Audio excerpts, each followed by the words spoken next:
We will discuss thoroughly regarding this issue.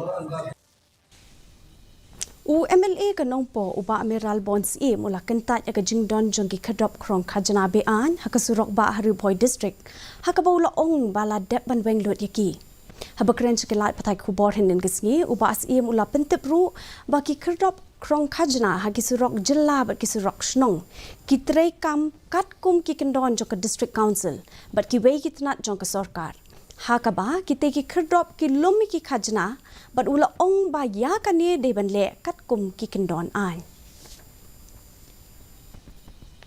Now when it comes to highway, this is a big concern about truck transportation, those who are carrying goods towards our state, be it outside the state, this is a transit state. Automatically it will lead to the price rise. I know transporter, they have to pay lots of tax along the highway. This is not only in Bhoi, along the highway, so which is illegal, and I'm of the opinion that this thing should not happen. I'm very much against illegal toll gate, especially on the highway and even on the state road also. Only those mandated as per the law, and that is no issue for check gate.